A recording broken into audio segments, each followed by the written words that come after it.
अस्सलाम वालेकुम एवरीवन। उम्मीद है कि सब ठीक ठाक होंगे, बहुत खुश होंगे, बहुत मज़े में होंगे। Welcome back to my YouTube channel, welcome back to another video after a long time. अच्छा, मेरे साथ ना इस दफ़ा बड़ा अजीब सीन हो रहा है। मैं जब भी सोचती हूँ कि मुझे यूट्यूब पे एक्टिव रहना है, तभी कुछ ना कुछ ऐसा हो जाता है।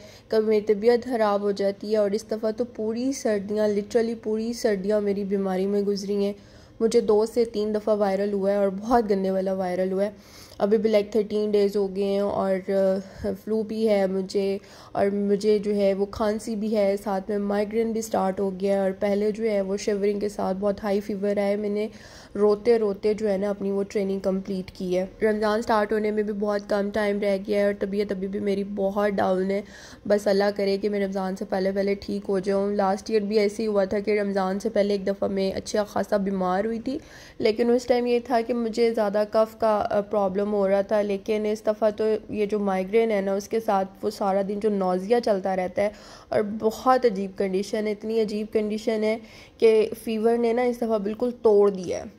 और मैंने सोचा था कि मैं यूट्यूब पे एक्टिव रहूँगी और मज़े मज़े की आप लोगों के साथ वीडियोस शेयर करूँगी, लेकिन बीमारी की वजह से मैं कुछ रिकॉर्ड नहीं कर पाई। और मेरी रूटीन इतनी हेक्टिक थी, शायद मैंने काफ़ी अर्से बाद जो है ना वो दोबारा से ज्वाइन किया है, क्योंकि पहले यूनिवर्सिटी में तो एक रूटीन बनी होती थी, और अब यूनिवर्सिटी छोड़े हुए भी 2-3 साल हो गए हैं, तो बहुत मुश्किल हो रही थी मेरे लिए।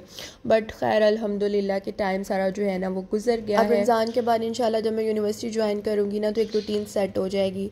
और बस ये मैंने एक वीक में छोटे छोटे क्लिप्स रिकॉर्ड किए थे, उन्हें ज्वाइन करके मैंने एक वीडियो बना दी है कि मैं आप लोगों के साथ यही शेयर कर दूँ, क्योंकि मैं प्रॉपर एक वीडियो तो नहीं बना सकी। और अम्मा आई हुई थी मेरी, तो बहुत अरसे से जो है ना वो मेरा दिल चाह रहा था मूली वाला पराठा खाने का। अच्छा, मैंने जो है ना वो आलू वाले पराठे और चिकन वाले और गोभी वाले हर तरह की स्टफिंग वाले पराठे बनाए हुए हैं, लेकिन मैंने कभी मूली वाला पराठा नहीं बनाया। और मेरे माइंड में था कि अम्मा ने आना है तो मैं अम्मा से बनवाऊँगी, क्योंकि अम्मा बहुत ही मज़े के मूली वाले पराठे बनाती हैं हरे मसाले के साथ। अच्छा, कुछ लोगों को मैंने देखा है कि वो इसके अंदर ना रेड चिली पाउडर ऐड करते हैं, और मुझे मूली वाले पराठों में सुरख मिर्च ज़रा पसंद नहीं है, मुझे हरे मसाले के साथ ही अच्छे लगते हैं। तो अम्मा से मैंने रिक्वेस्ट की, वीकेंड था और बस एक ही संडे जो था ना वो मेरा ज़रा सुकून से गुजरा है, कि उस दिन मैं फ्री थी और तबीयत भी बेहतर थी। और उसके बाद तो बस फिर बीमारी ने आ जकड़ा है, और वो फिर जाने का नाम ही नहीं ले रही है। तो अम्मा ने उसके साथ जो है ना वो मक्खन बनाया, और सुबह सुबह जो है ना वो हमने मिलके पराठे बनाए, और साथ में जो है ना वो दही के अंदर शक्कर डाल के उसके साथ वो पराठा मैंने एंजॉय किया। आप लोग मुझे बताएं कि आपको मूली वाले पराठे ज़्यादा पसंद हैं या आलू वाले पराठे।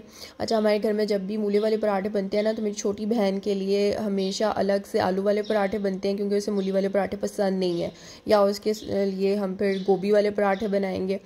तो घर में एक बंदा ऐसा ज़रूर होता है ना जिसकी पसंद थोड़ी अलग होती है। लेकिन खैर हमने बहुत इन्जॉय किया। आसिम को भी पराठे बहुत मज़े के लगे। हमने तो सही उस दिन जो है ना वो देसी वीकेंड हमने मनाया। और आप लोग मुझे बताएं कि आप लोगों ने वीडियो लाइक की है या नहीं की। अगर वीडियो लाइक नहीं की है तो जल्दी से जाके पहले वीडियो लाइक कर दें। और ये वाले फुटेजेस जो हैं ये बाला हिसार के हैं। मैंने बिल्कुल छोटू सा एक क्लिप रिकॉर्ड किया था, क्योंकि अंदर कैमरा यूज़ करने की तो परमिशन नहीं थी। लेकिन बाला हिसार अंदर से इतना खूबसूरत है। जो लोग पेशावर आए होंगे या जिन्होंने कभी ज़िंदगी में फ़ोर्ट बाला हिसार विज़िट किया होगा, उन्हें पता होगा कि अंदर कितनी खूबसूरती है। बस बाला हिसार से मैं निकली हूँ तो मैंने आसिम को कॉल कर दी थी कि मुझे पिक कर लें, क्योंकि बाकी लोग तो वापस जो है वो गेस्ट हाउस चले गए थे। और चूँकि मैंने गेस्ट हाउस नहीं लिया हुआ था, मैं घर से ही डेली जाती थी, और मेरी ट्रैवलिंग भी अच्छी खासी थी। इस वजह से थोड़ी सी ना ट्रेनिंग मेरे लिए ज़्यादा ही हेक्टिक हो गई थी। तो नेक्स्ट डे हमारी वेडिंग एनिवर्सरी थी, तो हमने सोचा कि जाते जाते जो है ना वो केक पकड़ते जाएं, क्योंकि यहाँ से लेयर्स काफ़ी दूर है। अच्छा, अगर आपको डिस्टॉर्शन फील हो रही हो ना वीडियो में तो प्लीज़ इग्नोर कर दीजिएगा, क्योंकि मेरी तबीयत बहुत ज़्यादा ख़राब है और मैं अपनी जगह नहीं चेंज कर सकती हूँ, और आज वीकेंड है। तो हमारी जो ऊपर वाले पोर्शन में फैमिली रहती है ना, तो उनके बच्चे भी घर पे हैं आज, तो वो अच्छा खासा जो है ना वो शोर आ रहा है।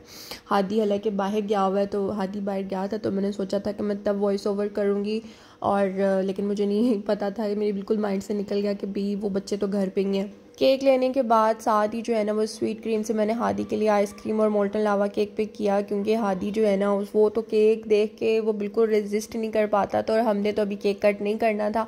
तो फिर उसके लिए जो है ना वो मैंने स्वीट क्रीम से जो है वो आइसक्रीम और मोल्टन लावा केक पिक कर लिया कि अच्छा चलो इसका थोड़ा सा गुजारा हो जाएगा। वो बच्चा तो भाई केक देख के ना जैसे बंदा कहते हैं शदाई हो जाता है, वो तो उसका वो हाल है। और मौसम भी जो है वो बस हम वहाँ से निकले हैं तो बारिश स्टार्ट हो गई है। और ये नेक्स्ट डे के फुटेजेस हैं 20 फ़रवरी के, और उस दिन भी मॉर्निंग मतलब पूरी रात भी बारिश होती रही है और सुबह भी जो है ना वो अच्छी खासी बारिश हो रही थी। और नेक्स्ट डे जो है वो मेरी क्लोजिंग सेरेमनी थी और उस दिन हमारी वेडिंग एनिवर्सरी भी थी। तो बस सुबह सुबह जो है वो मैं HEC गई हूँ पहले, और वहाँ पर जो है वो सर्टिफिकेट डिस्ट्रीब्यूशन और वो सारा सीन चला है, वो ख़त्म हुआ है। तो उसके बाद मैं वापस आई हूँ।